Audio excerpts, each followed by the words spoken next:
Regionaalhaigla päevakirurgia osakonnas teevad oma eriala tippspetsialistid aastas üle 4000 operatsiooni. Pooled neist on narkoosis ja ülejäänud lokaalanesteesias. On äärmiselt oluline, et patsient, kes tuleb operatsioonile, oleks hästi ettevalmistatud ja informeeritud. Selleks kohtub patsient nii kirurgi, õe kui anestesioloogiga ning talle määratakse vajalikud uuringud ja analüüsid. Operatsiooni järgselt kohandatakse igale patsiendile just tema eripäradest ja operatsioonist tingitud turvaline taastumisperiood. Kui olete koos oma raviarstiga teinud otsuse ja teile on määratud operatsioon päevakirurgia osakonnas, annab arst teile kas täpse operatsiooni aja või paneb teid järjekorda ja operatsiooni aeg teatatakse telefoni teel. Vahetult enne operatsiooni kutsutakse teid veel kord õe visiidile ning määratakse vereanalüüsid ja südame EKG. Enne operatsiooni võtab teid vastu ka narkoosiarst. Operatsioonile eelneval päeval helistatakse teile päevakirurgia osakonnast ning teatatakse täpne haiglasse tuleku aeg. Enne narkoosis operatsiooni peab olema söömata joomata. 6 tundi enne narkoosis operatsiooni on teil keelatud süüa, juua piimatooteid ja viljalihaga mahla. Võite juua piimata kohvi, teed, selget mahla ja vett. 2 tundi enne operatsiooni on keelatud kõik joogid.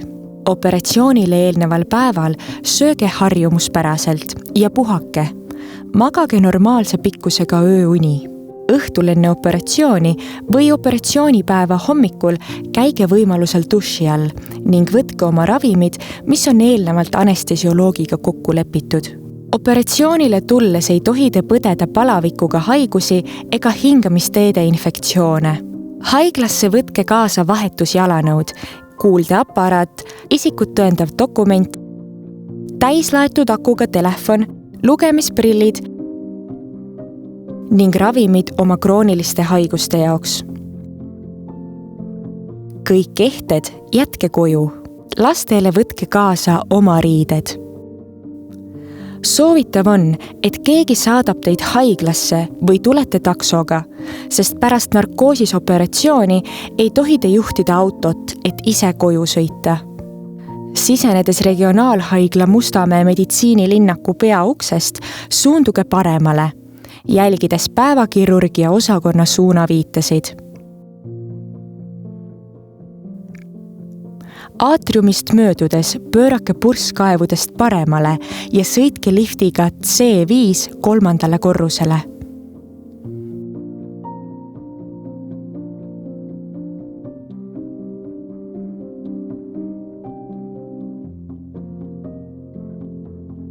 Olles saabunud liftiga päevakirurgia osakonda, esitage oma isikut tõendav dokument klienditeenindajale ning teid registreeritakse haiglasse. Õde juhatab teid osakonda ning palub selga panna haiglariided. Isiklike asjade ja riiete jaoks on igale patsiendile lukustatav kapp. Õega kohtumise käigus esitatakse olulisi küsimusi, mida päeva jooksul võivad küsida veel mitmed meditsiinitöötajad. Teie ees- ja perekonnanimi, mis operatsioon on plaanis, kas olete söönud-joonud, kas teil on teile teada olevaid allergiaid. Korduv küsitlemine on vajalik teie ohutuse tagamiseks. Kohtumisel kirurgiga saate esitada veel kõik operatsiooni puudutavad küsimused. Te allkirjastate nõusoleku operatsiooniks ja kirurg markeerib lõikuspiirkonna. Operatsiooniks ettevalmistamise käigus paigaldatakse teile vajadusel veinikanüül ning alustatakse vastavalt arsti korraldusele valuraviga. Vajadusel raseeritakse lõikuspiirkond. Õde juhatab teid operatsioonituppa, kus teid võtab vastu anesteesiaõde.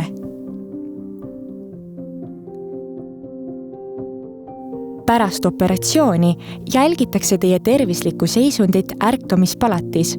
Kui olete ärganud, viiakse teid voodiga osakonda. Pärast operatsiooni kohtute osakonnas kirurgiga, kes räägib teile tehtud operatsioonist ning annab korraldused edaspidiseks. Enne kojuminekut tuuakse teile kerge eine. Saate jalutada osakonnas ning käia tualetis. õde nõustab teid haava- ja valuravi osas ning saate kaasa kirurgi kirjaliku kokkuvõtte haigusloost koos ravisoovitustega. Kui te tunnete end hästi, teil pole valusid ja teile järele tulev täiskasvanud saatja on kohale jõudnud, võite minna koju. Pärast narkoosis operatsiooni ei tohi te ise autot juhtida. Paluge, et lähedane inimene tuleks teile järele ning oleks teiega järgmise hommikuni. Soovime teile turvalist operatsiooni.